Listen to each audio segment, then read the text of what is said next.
Hola chicos, bueno, hoy nos toca la evolución política de lo que se conoció como la zona nacional, el bando sublevado durante la Guerra Civil.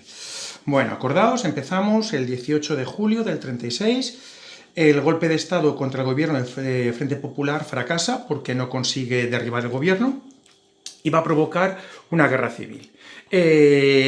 Inmediatamente los militares sublevados son conscientes de la necesidad de crear algún tipo de organismo que sea capaz de dirigir la guerra. Y como consecuencia se va a crear ese primer órgano que va a ser la Junta de Defensa Nacional. Esta Junta de Defensa Nacional, presidida por el general Cabanellas, va a tener su sede en Burgos. Vamos a dibujar aquí una catedral de Burgos como símbolo de lo que va a ser la nueva capital de esta España sublevada. El rosetón gótico, las ojivas.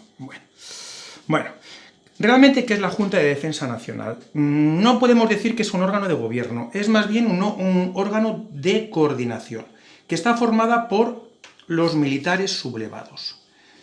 Estos militares sublevados son realmente los que tienen el poder, cada uno de ellos en la zona que controla. Por ejemplo, Queipo de Llano en Sevilla, Cabanellas en Zaragoza, le vamos a poner aquí la estrella de general, Saliquet en Valladolid, Franco por las zonas por donde va avanzando, etcétera. ¿De acuerdo? Pero fijaos lo importante, mientras en la zona republicana en estos momentos el poder se está fragmentando en multitud de comités, de consejos obreros, en estos momentos los militares sublevados son muy conscientes de la necesidad de crear una plataforma, un órgano de coordinación. Repito, órgano de coordinación más que órgano de gobierno. Pero sí que es verdad que esta Junta de Defensa de Burgos se va a coordinar y van a coincidir en adoptar las primeras medidas, entre ellas una muy significativa. ¿Os acordáis de la reforma agraria? Bueno, pues esa reforma agraria va a ser anulada. Lo vamos a representar aquí en forma de un latifundio ocupado por los jornaleros.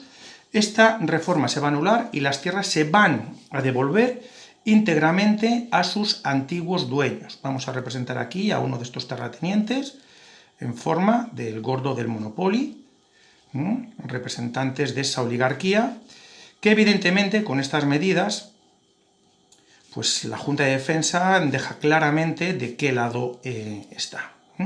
Bueno, otra de las medidas que se va a adoptar, restaurar la bandera monárquica.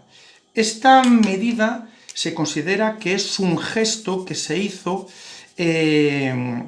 hacia los carlistas. El carlismo se ha manifestado desde el principio evidentemente a favor del golpe.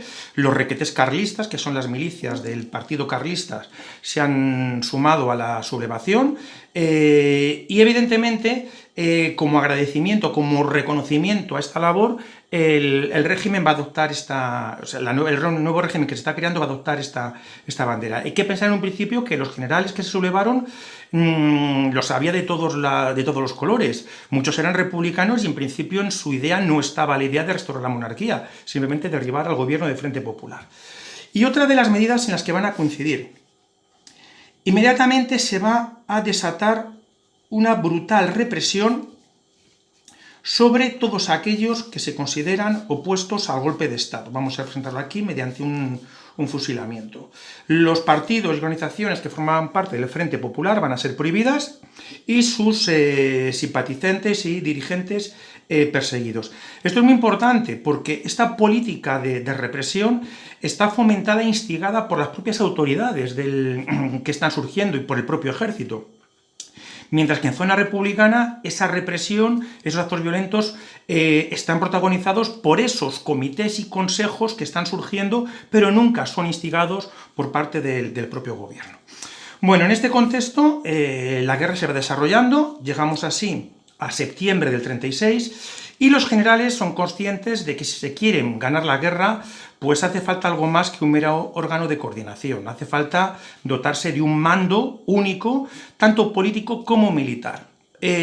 Con este objetivo se va a celebrar en Salamanca una reunión de los altos mandos con el fin específico de elegir entre ellos a la persona que sería designada para encabezar este alto poder, tanto político como militar. En un principio, cuando se preparó la sublevación, siempre se había pensado en el general Sanjurjo, el que hizo aquel golpe del año 32, para ponerse al frente de la sublevación. Sin embargo, Sanjurjo, cuando sale de Portugal en un avión para ponerse al frente de la situación, el avión se estrella y Sanjurjo muere. La otra persona que había destacado pues era el general Mola, pero el general Mola había fracasado en su intento de tomar Madrid. Sin duda que de todos los generales en estos momentos el que tiene mayor prestigio, porque es el que dirige el ejército de África, el que ha conseguido cambiar la situación y hacerla favorable hacia los sublevados, es sin duda Franco, y además se presenta en aquella reunión de Salamanca con digamos que el prestigio de haber liberado el Alcázar de Toledo. En ese sentido, en esa junta, en esa reunión de los generales de Salamanca, se va a adoptar una de las decisiones más importantes. Una decisión que será plasmada en el decreto de 1 de octubre. En ese decreto lo que se establecía es que a partir de ahora todos los poderes políticos y militares iban a recaer en manos de una sola persona. Y esa persona no era otra que el general Franco. Es decir, es a partir de ahora, 1 de octubre de 1936, cuando ya podemos hablar propiamente de la España franquista. Franco es nombrado generalísimo de todos los ejércitos y jefe del gobierno del Estado, asesorado, eso sí, por una junta técnica. Franco va a establecer su cuartel general en Salamanca. Voy a representar aquí Salamanca en la Plaza Mayor, esa bellísima y magnífica Plaza Mayor que me imagino que muchos habréis conocido.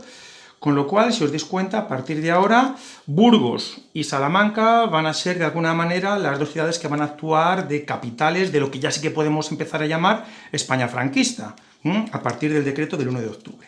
Bueno, en este proceso de concentración de poderes, de creación de un nuevo orden autoritario, faltaba algo. ¿Qué es lo que faltaba?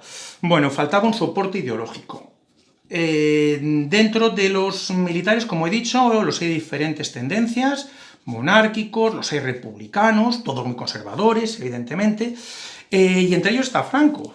Franco no tenía ideología, Franco no estaba adscrito a ningún partido político, evidentemente, era militar, era muy conservador, eso sí, pertenecía a esos militares africanistas, pero necesita darle a su poder político una cobertura ideológica. De todas las fuerzas políticas que se habían puesto del lado de los sublevados, sin duda había dos que habían destacado. En primer lugar, Comunión Tradicionalista, es decir, el partido carlista. Vamos a dibujar aquí la bandera carlista con la cruz de Borgoña. Comunión Tradicionalista que había puesto a sus milicias o requetés a disposición de los sublevados. Y, evidentemente, el otro partido importante, Falange Española. Falange Española que había suministrado una gran cantidad de cuadros, representado con su bandera, el yugo y las flechas, y la bandera de Falange, roja y negra. Bueno, más o menos, que por cierto serían los colores de los taxis de Madrid durante mucho tiempo, hasta que llegó la democracia. Preguntad a vuestros padres y abuelos cómo eran los taxis, rojos y negros, con los colores de Falange. Bueno, pues bien, ¿qué es lo que se va a establecer? En abril del 37, por decreto, se establece la unificación de los dos partidos.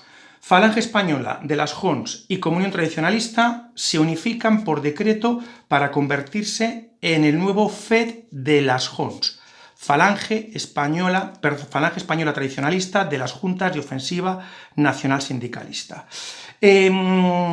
Nada tuvo que ver el hecho de que los carlistas eran un partido que apelaba a la tradición, mientras que Falange es un partido de retórica fascista, mucho más innovadora. Da igual, por decreto se unifican los dos y todos aquellos que se opusieron, tanto desde el carlismo como desde Falange, a esta unificación, serían serían perseguidos. A partir de ahora, Fet y de las Jons se convierte en el partido único, cuya jefatura evidentemente recae en la figura de Franco, que a partir de ahora, además de generalísimo y jefe del gobierno del Estado, es también jefe del partido único del Estado. Los demás partidos, como os decía, los de Frente Popular, ya habían sido ilegalizados, el resto de los partidos, los de la CEDA, etcétera, lo son también a partir de ahora, y todos los que quieran hacer actividad política tendrán que afiliarse al único partido.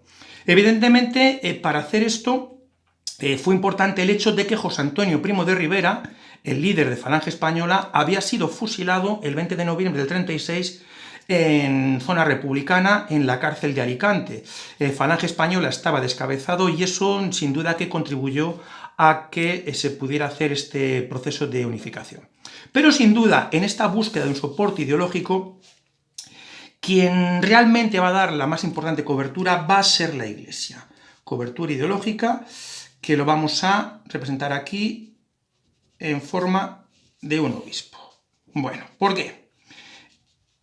En el año 37, una carta colectiva de los obispos españoles, vamos a representar aquí el obispo con su báculo, legitima y reconoce al gobierno de Franco, y además en esta carta los obispos califican la guerra civil española de cruzada, es decir, de guerra santa que se libra en defensa de la religión. Sin duda alguna, el catolicismo se va a convertir en la principal cobertura ideológica del nuevo régimen que se está creando en la España sublevada. Mucho más que Falange Española o el carlismo que se ha unido a la fuerza. Sin duda el régimen durante todos sus años de existencia se identificará y será definido como católico, contando evidentemente con el beneplácito de la jerarquía española del conjunto de los obispos. Estamos en abril del 37, la guerra se sigue desarrollando y así llegamos a quizás el último momento decisivo en esta carrera, que será en enero del año 38, cuando Franco forma su primer gobierno. Hasta ahora él desempeñaba el poder con esa junta técnica. En este gobierno, este primer gobierno que crea Franco, se establecerán ya lo que será una constante a lo largo de toda su dictadura. Él presidirá un gobierno formado por ministros de diferentes tendencias, algunos de origen monárquico. Los habrá simplemente católicos, los habrá que procedan de las filas del carlismo, ahora integrado en el partido único, los habrá que procedan de Falange. Vamos a representar aquí el yugo y las flechas. Los habrá simplemente militares, generales y altos mandos del ejército. ¿De acuerdo? Franco a partir de ahora pues hará un equilibrio con estas diferentes tendencias en lo que serán conocidas como las familias del régimen, aunque eso sí, todas estas tendencias mantendrán una constante, que es su absoluta lealtad a el que empieza a ser ya considerado el caudillo, inmerso en una labor de auténtica exaltación del líder, y que será, como os decía, la lealtad a Francisco Franco. Bueno, si comparáis la evolución política de la zona nacional con la evolución política de la España republicana, os daréis cuenta la sencillez, todo mucho más fácil, todo conducía a la construcción de un orden autoritario y a la concentración de poder en manos de una sola persona, que será finalmente Francisco Franco. Por cierto, si tenéis oportunidad de ver, mientras dure la guerra, veréis cómo este proceso de concentración de poder está relatado magníficamente en la película de Amenábar o Abenámar, nunca me acuerdo, me hago un lío a veces. Bueno, pues nada, esta ha sido la clase de hoy. Venga, hasta mañana.